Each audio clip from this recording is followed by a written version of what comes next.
Dos capítulos 50 a 52 de Isaías, nós encontramos o poema do servo sofredor, suas implicações, a quem se dirigiu e quem precisa ser alcançado por este servo sofredor. Este é o tema do programa Lições da Bíblia, que começa agora.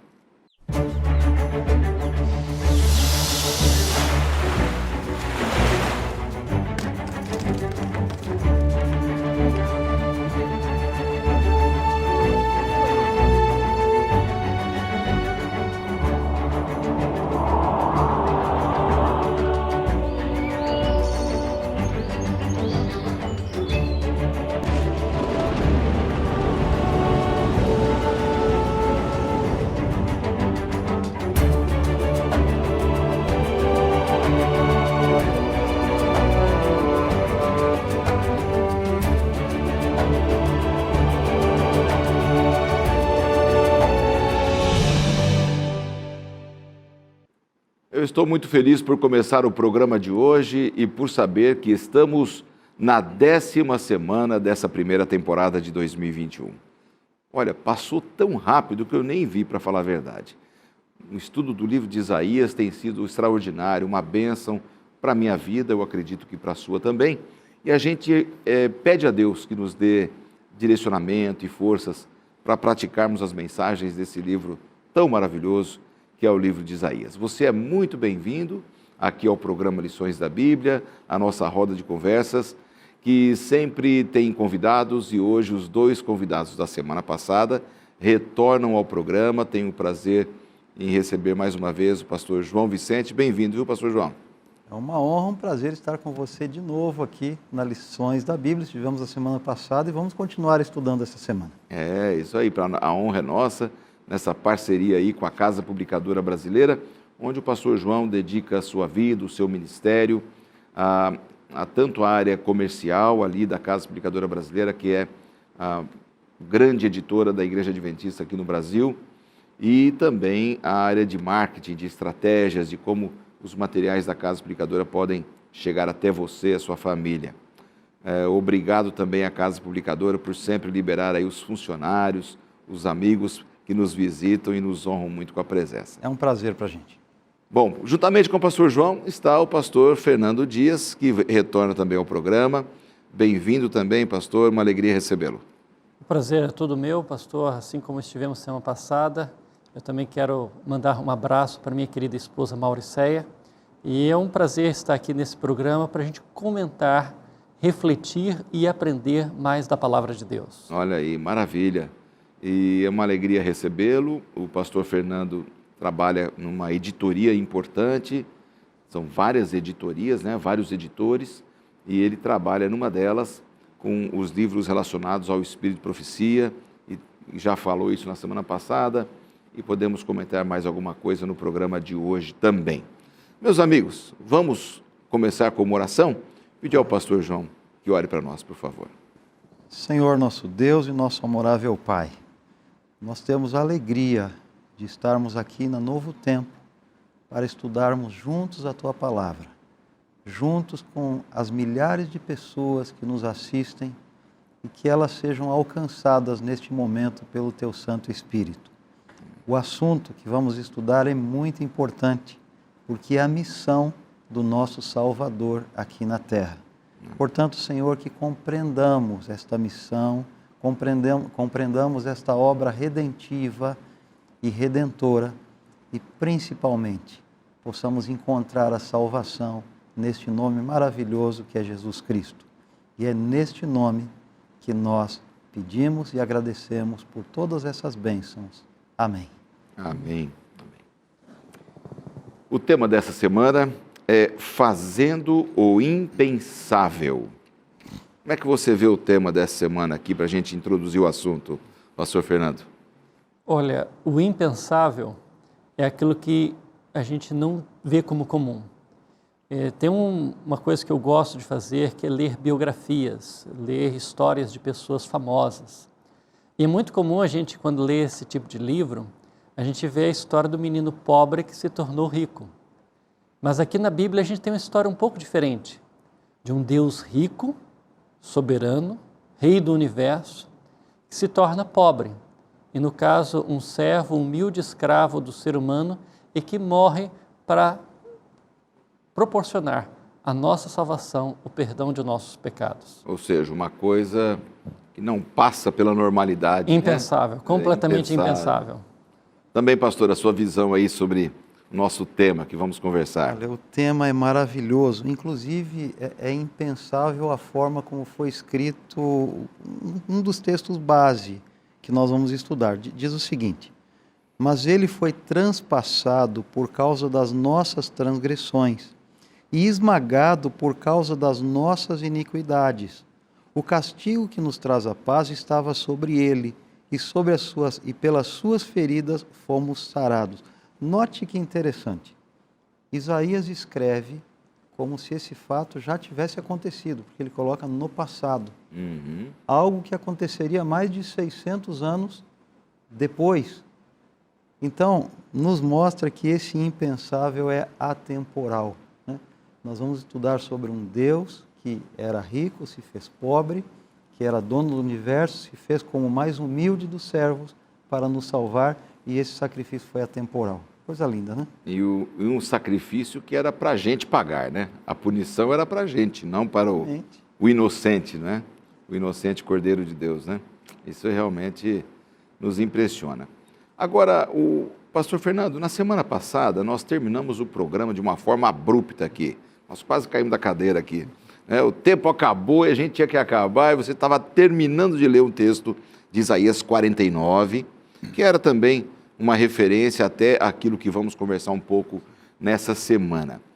Tem como a gente retomar aquele texto e emendar com o texto dessa semana? Eu queria dar essa oportunidade para você, e eu peço desculpas aos amigos telespectadores que aguardaram a explicação, mas a gente teve que encerrar. A televisão vive de tempo, não deu para falar sobre tudo. Tá certo, pastor Laerte. Semana passada a gente estava explorando esse texto de Isaías, que se a gente pegar a partir do capítulo 40, 41 de Isaías, nós vamos encontrar o que talvez seja a mais longa profecia messiânica do Antigo Testamento. Na parte do Antigo Testamento, foi a parte da Bíblia escrita antes de Jesus vir a esse mundo, nós encontramos várias profecias a respeito de Jesus. E a mais longa delas, a mais extensa, é essa que está justamente nessa sessão de Isaías que começamos a estudar na semana anterior e estamos estudando agora a parte mais chave dessa sessão nessa semana. Então, o verso que eu li na semana passada, que foi Isaías 49, versos 8 e 9, falava de Cristo como mediador da aliança e como aquele que liberta da prisão.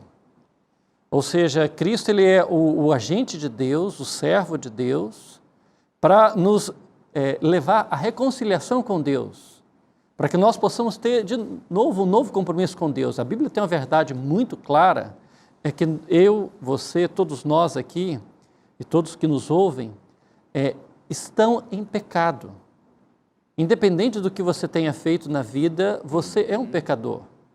E você pode ser religioso ou não religioso. Exatamente. A sua natureza é pecaminosa. Exatamente. Né? Mesmo a criancinha mais inocente, que nunca fez nada de mal a ninguém, já nasce dessa forma. Nasce perdida, nasce sem Deus. E em Jesus Cristo, essa reconciliação com Deus é possível. E a gente vai ver nessa semana qual foi a maneira que Deus usou para que essa reconciliação acontecesse.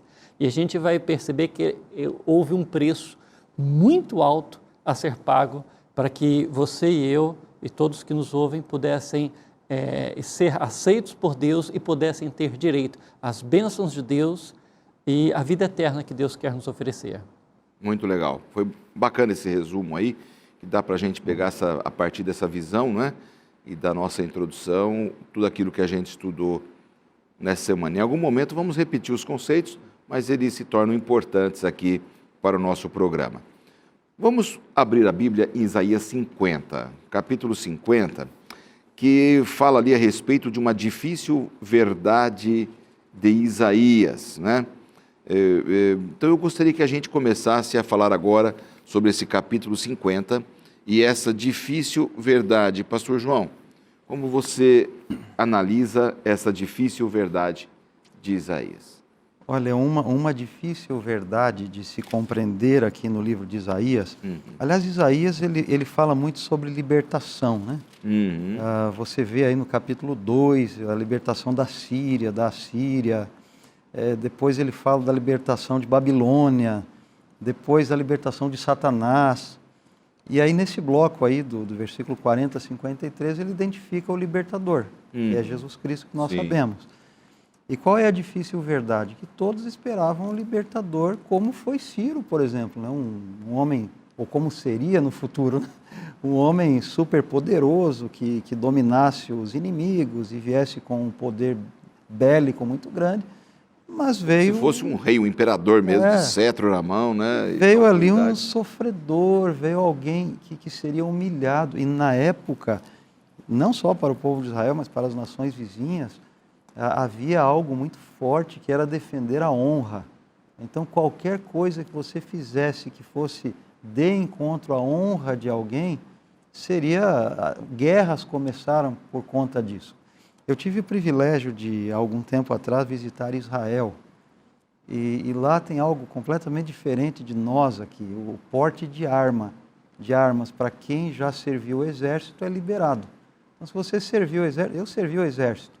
Então, se eu vivesse em Israel e quisesse comprar uma arma, talvez na esquina, eu poderia comprar, colocar na cintura e sair por aí. Então, você vê jovens de 19, 20, 21 anos com armas na cintura. E eu me recordo de ter tomado lá um metrô, transporte urbano, e vários jovens com armas na cintura. E aí eu perguntei para alguns deles ali se eles não tinham medo de viver assim. E eles diziam o seguinte: isso é para defender a nossa honra. Para defender a nossa honra. Então as pessoas valorizam muito a honra. Especialmente naquela região, parece que eles crescem com esse espírito mesmo, né? Já crescem com esse espírito. Então isso é forte, hoje era muito forte no passado. E de repente você recebe um Messias que se dispõe voluntariamente a ser humilhado, a perder a sua honra como pessoa, como um ser humano. Então isso era uma verdade difícil de ser compreendida. Quando Isaías narra dessa forma, era difícil de ser compreendido. Sim. O texto, ele está ali a partir do verso 4, né? E eu acho que o povo ficou achando meio estranho, né? Especialmente os estudiosos, né? Os estudiosos ao longo dos séculos, eles devem ter se debruçado, né, sobre as profecias do Antigo Testamento, mas apenas para fazer um apêndicezinho dentro desse tema, que vale a pena a gente puxar o assunto, veio o Senhor Jesus exatamente nas características que Isaías falou. Mas as autoridades religiosas continuavam esperando que ele fosse de um jeito diferente que tinha sido profetizado. Não era assim? A gente não percebe que eles estavam... pode vir alguma coisa boa da Galileia? Escuta, um lugar pobre, o bolsão de pobreza, o primeiro lugar a implantar o paganismo, né? Depois que os inimigos invadiram. Pode vir alguma coisa... Isso era um preconceito, não dá, sofredor, Galileia, não dá para aceitar. Era um tremendo de um preconceito que eles tinham contra o próprio povo, né, Fernando? Sim, não é da natureza do ser humano aceitar a perda. Quando a gente, não é uma coisa assim que um cristão deva fazer, mas existe no mundo as lutas, né? E às vezes o perdedor, aquele que apanha, a gente entende que numa luta, numa briga, né, é aquele que passa vergonha. Só que, no entanto, aqui em Isaías capítulo 50, versos 6, diz: ofereci as costas ao que me batia e o rosto aos que me arrancavam a barba. Não escondi o rosto dos que me afrontavam e cuspiam em mim. E Jesus Cristo cumpriu essa profecia. Exatamente. Ele foi aquele que apanhou, que foi humilhado, só que ele não revidou. E era muito forte. Virou as costas, ele exatamente, permitiu, né? Muito forte. Em vez dele atacar, e até quando quiseram defender a honra dele, Pedro, que estava ali junto com ele, quis sacar uma espada e tal, e Jesus não permitiu. E ele aceitou ser humilhado, aceitou apanhar, aceitou a agressão física. Porque ele tinha um princípio completamente diferente, ele estava transmitindo para nós, cristãos, um princípio de não violência, que é completamente diferente à nossa natureza pecaminosa, mas que, na verdade, é o princípio que vence, de fato, a violência. A não violência que Jesus viveu, ela vence a violência desse mundo mal. Porque ao não revidar com a mesma moeda e ao se representar, ser ali o príncipe da paz, ele mostrou para nós um tipo de controle sobre a natureza pecaminosa que só é possível por ele mesmo. Então, quando a gente entrega a vida a Jesus Cristo e a gente se permite ser transformado por ele, nós vivemos uma outra realidade onde a gente tem completo domínio sobre as nossas emoções, a gente não tem essa necessidade de provar mais quem a gente é para as pessoas, de se afirmar por meio, falando mais alto, ou dando uma carteirada, ou gritando, ou até mesmo agredindo fisicamente. Por quê? Porque a gente se torna uma pessoa diferente, Exato. de natureza diferente. Enquanto o pastor Fernando falava, pastor João, fiquei pensando no seguinte: a natureza do povo de Israel, e nós temos muita coisa parecida com eles, né? Não adianta a gente jogar pedra lá atrás também neles, né? Porque o ser humano é igual em todas as épocas, né? Mas a natureza do povo de Israel era assim: um dia lá na história deles no passado, eles quiseram um rei. Não, queremos um rei bonito, que nos represente. Eles não estavam satisfeitos com a liderança de Deus, né? Que era uma teocracia até ali. Aí pedem um rei, e aí vem todos os problemas, a tragédia do povo de Israel começa por esse afastamento da liderança divina. E isso pode acontecer com a gente hoje, da gente valorizar, por exemplo, mais uma pessoa que se assemelhe com o biotipo, com os trejeitos ou o discurso que do que com aquele que tem realmente a palavra de Deus e nos exorta. É um risco que nós que vivemos nesses tempos pós-modernos corremos também, que Israel correu? Isso é complicado, né? Porque o povo sempre esperou um rei com todo esse porte majestoso, etc. E até em algum momento eles não aceitaram quando não era exatamente como eles queriam. Mas quando o rei do universo manda o verdadeiro rei, eles não aceitam, eles se apavoram. Mas não é isso que a gente quer, não é isso que a gente quer. Mas nós temos que entender que Deus sempre nos envia o que nós precisamos e não aquilo que nós necessariamente queremos. Às vezes coincide, mas normalmente é o que nós precisamos. E em tempos de mídias sociais, nós conhecemos pessoas com milhões de seguidores. Qualquer coisa que a pessoa coloca ali, as pessoas facilmente começam a seguir.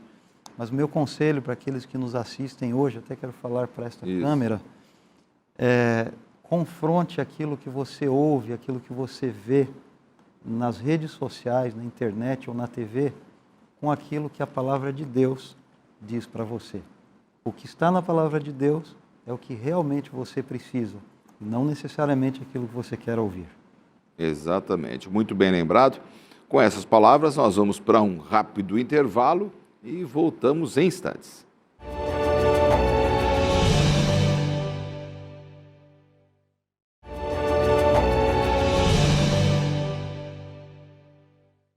E já estamos de volta com o segundo bloco do programa dessa semana, conversando aqui com os amigos da Casa Publicadora Brasileira, os pastores João Vicente e Fernando Dias. Alegria recebê-los sempre por aqui em nosso programa. E já que estamos falando da Casa Publicadora Brasileira, eu quero aproveitar e mostrar para vocês mais uma vez, eu tenho mostrado ao longo dessa temporada sempre este livro a respeito de Isaías, que foi escrito pelo próprio autor do Manual de Estudos, o pastor Roy Gaine.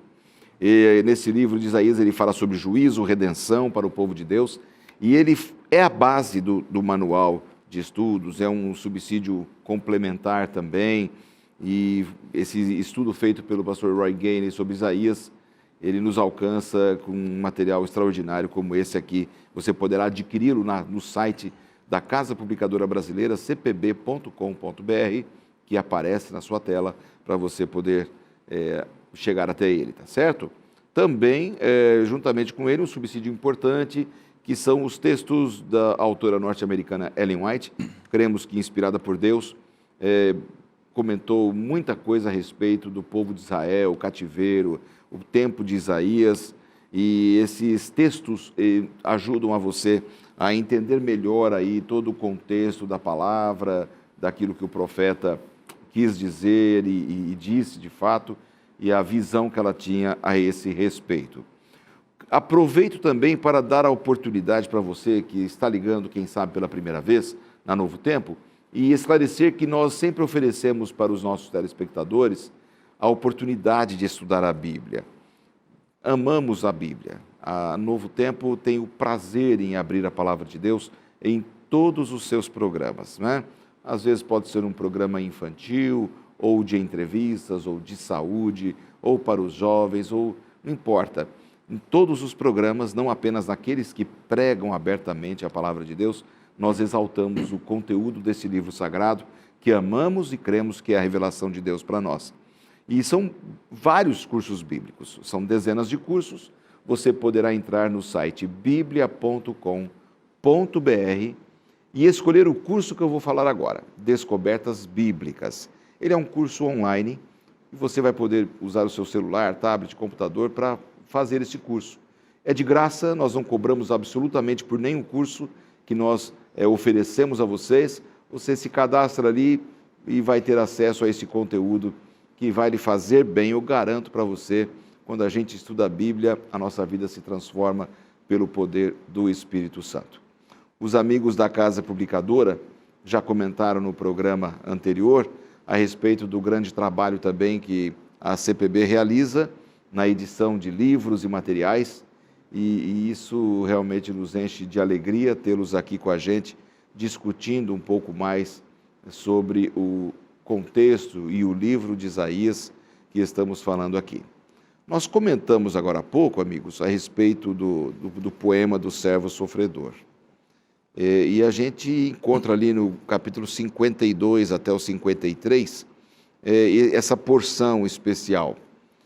Que destaque você daria, pastor Fernando, a essa questão do poema do servo sofredor em Isaías 52? Então, essa é uma parte assim muito poética e muito bonita do livro de Isaías. Inclusive, eu como pastor, às vezes a gente celebra a Santa Ceia na igreja, né? E quantos emblemas da Santa Ceia são distribuídos, eu gosto muito. Esse é um dos textos que eu costumo ler quando estou ministrando a Santa Ceia, porque fala exatamente do sofrimento de Jesus Cristo e qual o significado, por que ele teve que sofrer. E aí ele revela que o sofrimento de Jesus, ele não foi em vão. Quando eu e você sofremos, às vezes, a gente nem sempre percebe o sentido disso. Mas Jesus Cristo, que sofreu muito mais do que nós, ele sofreu por quê? Para que eu, você e todos nós todos que nos ouvem, pudéssemos ter o perdão de nossos pecados. Foi por isso que Jesus precisou morrer numa cruz. Quando a gente está diante dos símbolos da ceia ali, né? Que são os símbolos do corpo de Cristo, né? O pão, o vinho, aquilo é um símbolo de sofrimento, porque é uma representação do sangue derramado, do corpo que foi moído e dilacerado, morto, né? Em nosso lugar. Então a gente realmente relembra esse sofrimento. Aí volta aquele ponto, pastor João, que você falou, era impensável, né? Usando de novo um pouco do título dessa semana, impensável, né? Que o Messias futuro, prometido, que seria o Rei dos Reis, Senhor dos Senhores, tivesse uma característica sofredora desse jeito, né? É interessante porque se você tem a oportunidade, vamos supor que você tenha, de alguma forma, conquistado a alegria de poder estar em um hotel 5 estrelas, com tudo incluído, com alimentação, com uma boa cama, as pessoas ali ao seu redor para te dar o conforto necessário, e você diz, não, eu não vou ficar aqui, não vou ficar numa barraca acampada lá perto do mato, né? Então você não faria isso, é impensável você fazer isso. Você prefere ficar sempre no melhor lugar, no melhor conforto possível. E claro que Jesus fez isso numa proporção extraordinariamente maior. E eu digo assim que nessa parte de Isaías, a história começa no céu e termina na cruz. Uhum. E de maneira voluntária. Então isso é impensável. E isso aconteceu para que a minha história, que deveria ser na cruz, terminasse no céu, que também é impensável. Como eu, pecador, Poderia ter acesso, né? Qualquer um que está nos assistindo, durante esse programa, que tem aí 40, 45 minutos, já deve ter cometido 4, 5, 10 pecados ou muito mais. Enquanto está assistindo o programa, pensando, né, coisas que não deveriam estar pensando. Então, é impensável o que Jesus fez por nós para que nós pudéssemos ocupar o lugar que Ele está vivendo. Muito legal esse trocadilho que você faz com esse raciocínio, né? Da mesma forma que era impensável o Messias ser dessa forma como ele se apresentou e como foi profetizado, também nós temos acesso ao céu por causa dele, que seria impensável também. Que nós não merecíamos nada, né? Não há nenhuma característica em nós que nos daria esse faça merecer, né? Esse direito, né? Agora, quando a gente lê aqui, então, capítulo 52 e 53, a gente vê claramente essa questão. Algum destaque sobre esse poema que vocês poderiam dar para a gente nesse bloco aqui do programa? Talvez os principais destaques Pastor, do poema do servo sofredor. Não especificamente sobre o poema, talvez o pastor Fernando possa falar, mas algo interessante que me faz pensar ainda no impensável é que na época em que Jesus viveu e antes, havia a concepção de que o sofredor, alguém sofria porque havia cometido algum pecado.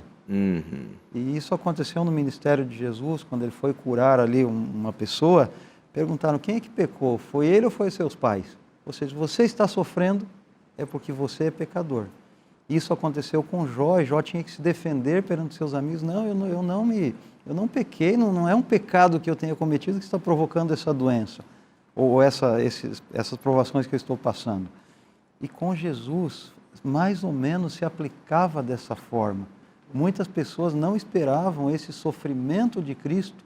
Então, mais uma vez, o impensável.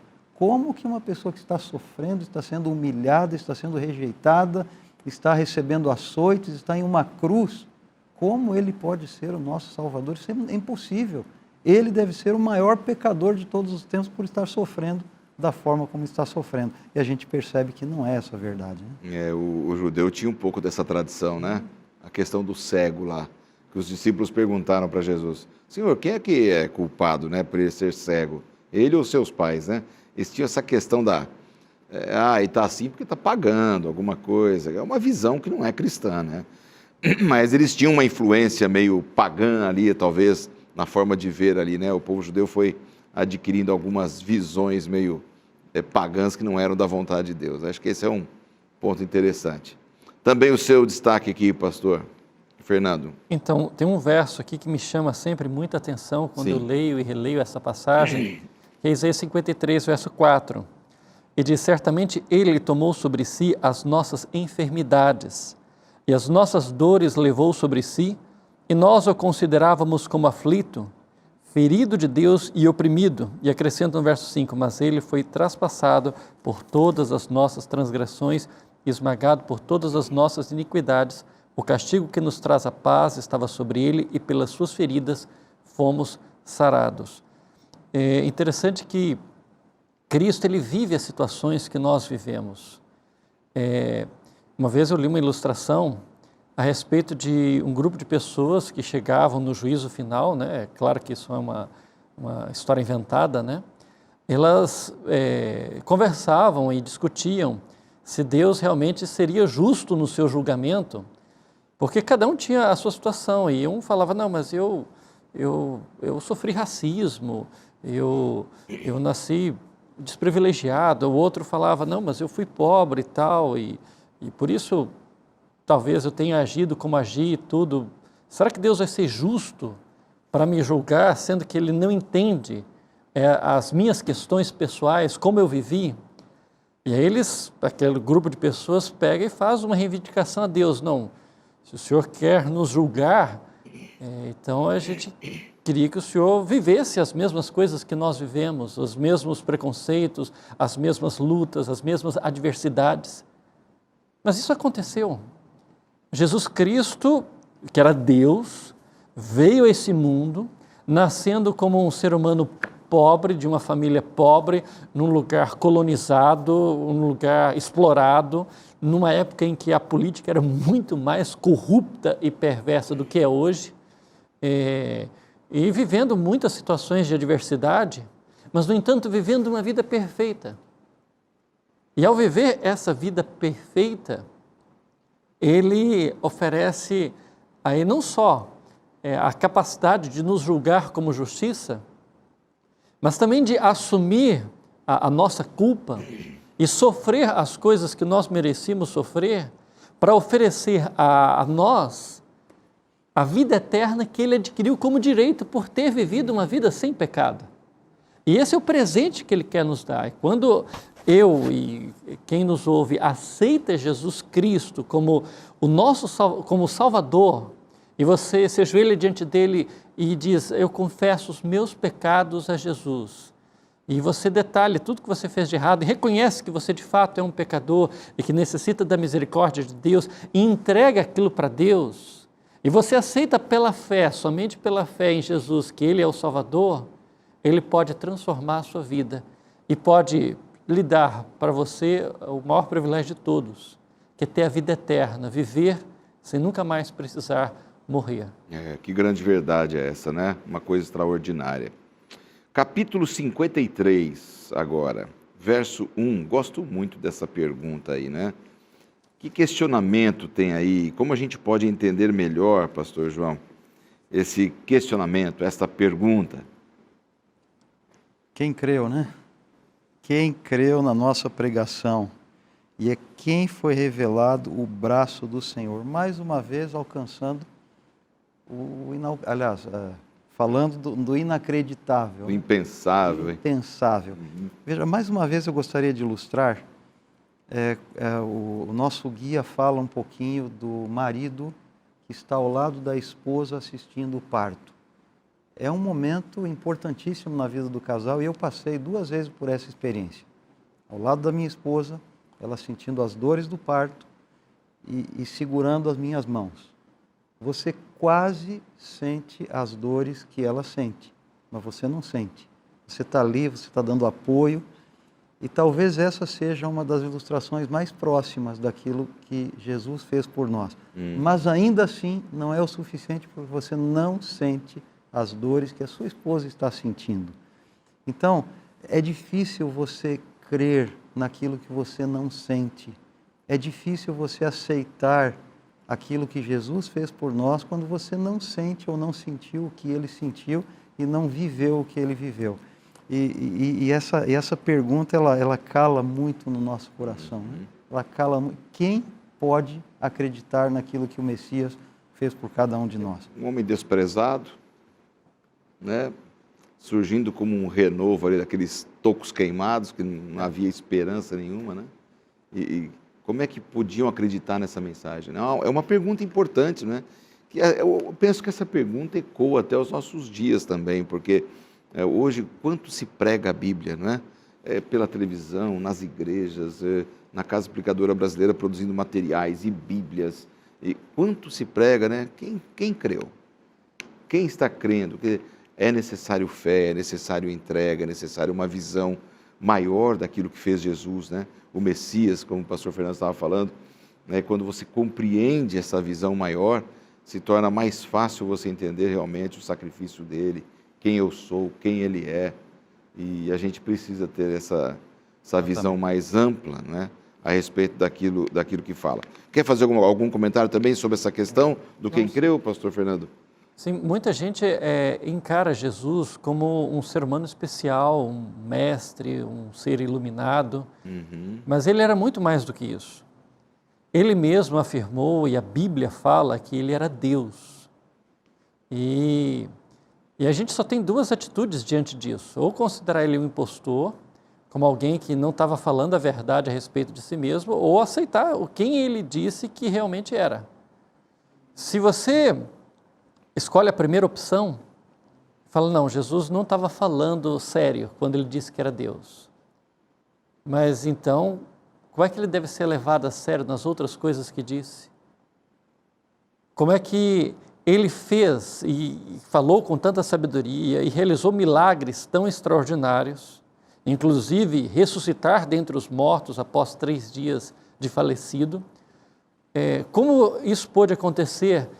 E se ele não estava falando a verdade a respeito de si mesmo, de quem ele era? E aí a gente só tem uma saída: reconhecer que Jesus Cristo é Deus.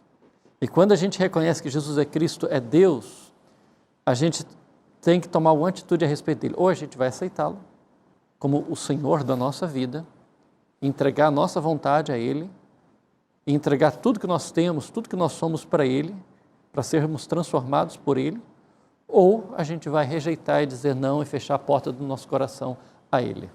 É, isso aí. E com isso a gente fecha mais um bloco aqui no programa dessa semana e em instantes voltamos para o terceiro e último bloco.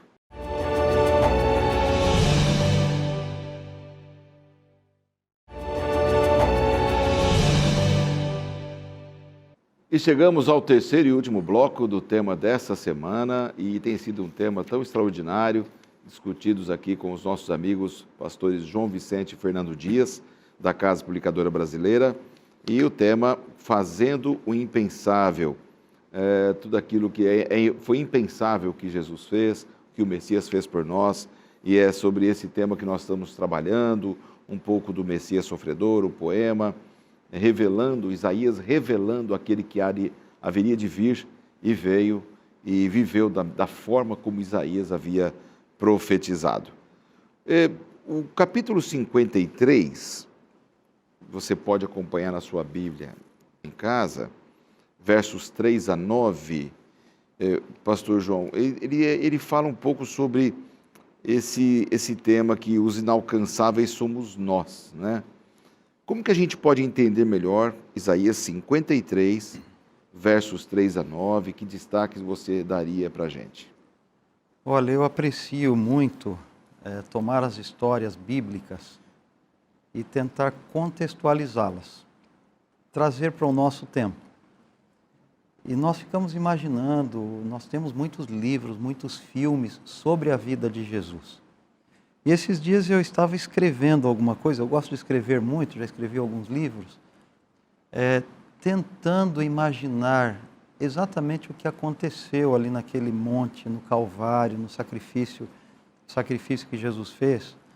E às vezes a gente diz, olha, Jesus foi transpassado, Jesus foi pregado na cruz, mas esquecemos alguns detalhes importantes. E tentando escrever alguma coisa, eu pensei, agora isso aqui é uma alegoria, uma suposição impossível, né? Mas imagine que você pudesse voltar no tempo, em uma máquina do tempo, apertasse um botãozinho ali, voltasse no tempo e pudesse chegar exatamente no momento em que Jesus estava subindo aquele monte do Calvário. Você como turista, a primeira coisa que faz é levar o seu celular e a sua câmera fotográfica. Eu creio que você seria visto na época completamente diferente. O que é esse negócio aí de celular na mão? Mas você estaria ali com o seu celular gravando, tirando fotografias, vendo tudo o que aconteceu. E aí você consegue sentir o cheiro, né? A dor. Você vê o sangue jorrando, você vê a temperatura ambiente. Você vê os seguidores de Jesus, algumas mulheres ali chorando em desespero, a mãe de Jesus, o próprio Jesus. E você vai fotografando tudo que você pode fotografar para ter essa recordação no futuro, né? E você vê um homem ali quebrando todos os recordes de resistência, porque Jesus quebrou todos os recordes de resistência humana. Ele poderia já ter morrido nos açoites, mas ele continuou subindo, subindo, subindo. E o que motivava Jesus a continuar subindo, né, com aquela cruz nos seus ombros, cada vez mais até chegar no momento da sua morte. E claro que você, como bom fotógrafo amador, vai fotografando tudo, vai fotografando tudo. E quando chega lá no monte, você vê as 3 cruzes e você tira a última fotografia. Apenas tira, mas não vê. Porque a cena é trágica, você não consegue ver aquela cena. Bota o seu celular no bolso, volta apavorado para sua casa, para os tempos de hoje, e aí tenta olhar aquelas fotografias e reviver a história. E ao chegar na última fotografia, você olha e a sua fisionomia vai se transformar completamente, porque não é Jesus que está pendurado na cruz, mas é você mesmo. E quando você consegue ver isso, você começa a entender aquilo que Jesus fez por você. E eu imagino agora na minha mente que Jesus viu cada uma dessas fotografias, a minha fotografia, a sua, do pastor Fernando, todos nós pendurados lá naquela cruz.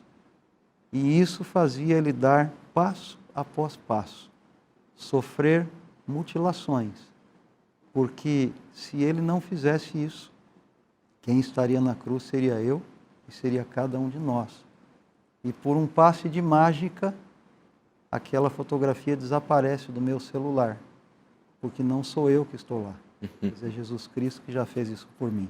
Foi isso que eu entendi desse poema aqui. Legal, legal. Pastor Fernando, também a sua visão sobre esse momento aqui do nosso Manual de Estudos.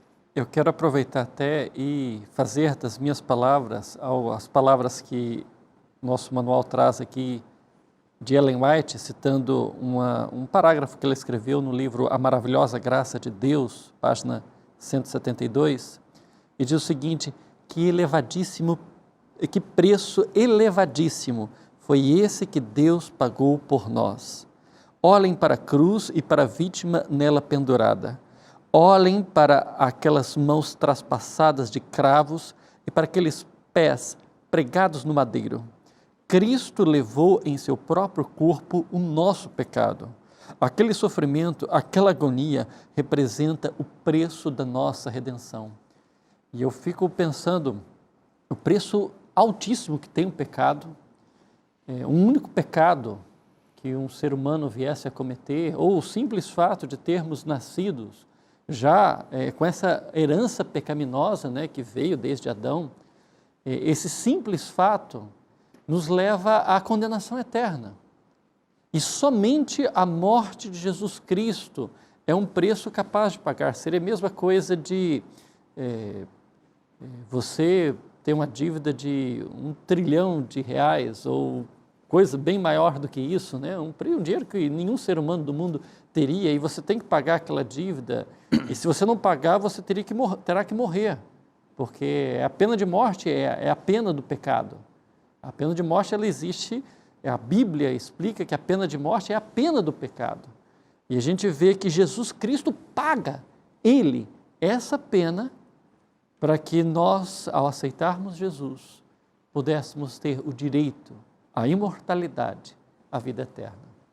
Então é o seguinte, seria impossível alcançarmos a vida eterna, a salvação, a possibilidade de vivermos o céu por um tempo e numa nova terra completamente transformada, não fosse pela submissão do servo sofredor, o Senhor Jesus, o Messias, que Isaías profetizou a seu respeito, né? E esse texto chega com tanta força para a gente, para relembrar da nossa incapacidade, da nossa impossibilidade, né? E eu às vezes vejo algumas pessoas querendo ser perfeitas ou buscar uma vida impecaminosa por seus próprios esforços. Isso é impossível, meu filho. Aceita Jesus, deixa Ele viver mais na sua fácil, vida, né? Muito mais fácil. E é o único jeito, né? Ele foi o sacrifício substitutivo. Era para a gente estar lá, como o pastor falou sobre a foto, né? Não há saída. Ou a gente aceita, ou estamos perdidos. Então, pastor, temos esperança de salvação, é essa. Tem uma pergunta teológica que as pessoas fazem por aí, perguntando, mas escuta, eu posso ou não posso pagar pelos meus pecados? Eu respondo, pode, claro que pode. Você pode morrer e pagar pelos seus pecados. Agora, ressuscitar e ter a vida eterna é outro departamento. Aí você precisa realmente aceitar o sacrifício de Jesus. Exatamente. Tanto é, pastor Laerte, que a lição até menciona uma cerimônia que existia, que está no livro de Levítico, capítulo 5, 6 e 7. E lá em Levítico fala de 3 tipos de coisas que as pessoas deveriam fazer quando elas cometiam uma falta, uma ofensa contra outra pessoa. Uma dessas coisas era tentar reparar aquilo que foi defraudado. Então, por exemplo, alguém pegava uma coisa emprestada, perdia, não devolvia, ela tinha que repor aquilo. Então, era a primeira coisa, ele pagava o preço. Só que não ficava só nisso, porque a gente sabe que se você perdeu alguma coisa, e mesmo que isso seja reparado, seja devolvido, sempre você fica com algum tipo de prejuízo, porque você ficou sem aquele objeto, sem aquilo durante algum tempo, né? Então, além disso, havia uma multa que as pessoas tinham que acrescentar àquilo que elas devolviam. E havia uma terceira coisa, alguém tinha que morrer, porque todo pecado é pago pela morte. E agora? O certo era morrer quem cometeu o pecado. Mas já no Antigo Testamento, Deus estabeleceu que alguém iria morrer no lugar da pessoa, do pecador. E no caso do Antigo Testamento, um animal era morto para que, recebendo a culpa ali, a condenação, a pena de morte que o pecado exigia. E só que isso se cumpriu em Jesus Cristo. Hoje, nós sofremos ainda as consequências dos nossos pecados, dos nossos erros e as consequências de vivermos no mundo de pecado. Nem sempre a gente sofre por nossa culpa necessariamente, mas a gente sofre porque esse mundo é um mundo de pecado e a gente sofre também porque somos pecadores. Sim. Mas o preço, essa multa, esse sacrifício foi pago por Jesus Cristo. Por quê? Porque nós não poderíamos pagar esse preço. Não tinha nenhuma possibilidade, né? É uma coisa impossível, né? Não há possibilidade. E eu volto a aplicar isso para os nossos dias. A profecia de Isaías foi dada lá, 700 anos antes de Cristo. Jesus veio e cumpriu exatamente a profecia, foi o servo sofredor, ele foi aquele que passou pelo vale mesmo, né, do sofrimento, por amor, não foi obrigado, ele se ofereceu, ele foi a oferta, ele foi a ovelha de Adão e Eva lá atrás, né, que também sacrificaram, ele era a verdadeira ovelha que tiraria o pecado do mundo. Então não adianta, não tem atalhos, né? Eu tenho visto, viu, João, muitas pessoas buscando atalhos, quer sejam doutrinários, teológicos, da cabeça humana. Está faltando a gente basear um pouco mais a vida na palavra. Está tudo revelado, não tem o que dizer, está tudo revelado. E é tão bonito, né, pastor? Quando nós compreendemos o que está revelado, nós temos uma vida muito mais tranquila, uma vida muito mais saudável, uma vida sem estresse espiritual, porque nós seguimos a palavra de Deus. E eu queria, não sei se eu tenho um minutinho para fazer uma pequena ilustração. A reparação, como disse o pastor Fernando, pelo sacrifício de Jesus, é tão ampla e tão grande que nós às vezes não conseguimos imaginar. Eu me recordo de uma história que eu ouvi em um sermão bem interessante. Diz que havia um pastor em determinado distrito e encontrou uma senhora que dizia que todas as noites ela acordava por volta de 3 a 4 horas da manhã e falava com Deus, e conversava com Deus, através da oração, mas ela diz, olha, eu tenho um relacionamento muito próximo e eu falo com Deus. E o pastor ficou preocupado, todas as vezes que o pastor encontrava ela, dizia, pastor, eu falei com Deus, e ela... E o pastor um dia ficou aí tão assim, preocupado com a situação e disse, irmã, você fala com Deus mesmo todos os dias? Falo. Irmã, então pergunta para ele, a próxima vez que você falar com ele, qual é o meu maior pecado? E ele saiu e deixou a irmã, tá bom, pastor, eu vou perguntar. Só que o pastor começou a ficar preocupado, será que a irmã fala realmente com Deus? E se ela perguntar o maior pecado que eu cometi na vida, o que vai acontecer? Ela vai saber, vai contar para a igreja? Agora estou em maus lençóis. E diz que esse pastor então ficou preocupado, ele já não queria mais nem encontrar com a irmã, ele encontrava a irmã, sabia que ela de determinada igreja já ia para outra igreja, mas finalmente, depois de algum tempo, ele a encontrou. Quando a encontrou, ele cumprimentou todos na saída, ela ficou por último, E ele perguntou para ela na saída: irmã, e aí, a senhora falou com Deus? Falei, pastor. E a senhora fez a última pergunta que eu lhe pedi, perguntando para ele qual é o meu maior pecado, mas louco de medo que ela revelasse, né? E a irmã então disse: pastor, eu falei com Deus e perguntei para ele qual é o seu maior pecado. E aí que ele ficou preocupado mesmo, né? Mas, irmã, qual é o meu maior pecado? Pastor, Deus esqueceu. Ele não lembra mais. Então, a amplidão desse perdão que nós recebemos, desse sacrifício que Jesus fez, é tão grande que faz com que Deus esqueça os nossos pecados. E nós podemos viver de uma forma muito mais tranquila. Graças ao bom Deus. Amigos, eu tenho 20 segundos para acabar o programa. E eu quero gastar os 20 segundos para agradecê-los por terem vindo ao programa, por terem dedicado tempo aqui ao programa Lições da Bíblia. Levem o nosso abraço à Casa Publicadora Brasileira. O programa está sempre aberto a todos vocês e que vocês possam cumprir o ministério, levando essa mensagem maravilhosa de salvação a todas as pessoas. Que você possa ter gostado dessa nossa conversa sobre o livro de Isaías, que Jesus seja o centro, o Messias, a ovelha, o cordeiro, o centro da nossa vida e que sejamos felizes assim. Nos vemos aqui na semana que vem. Até lá.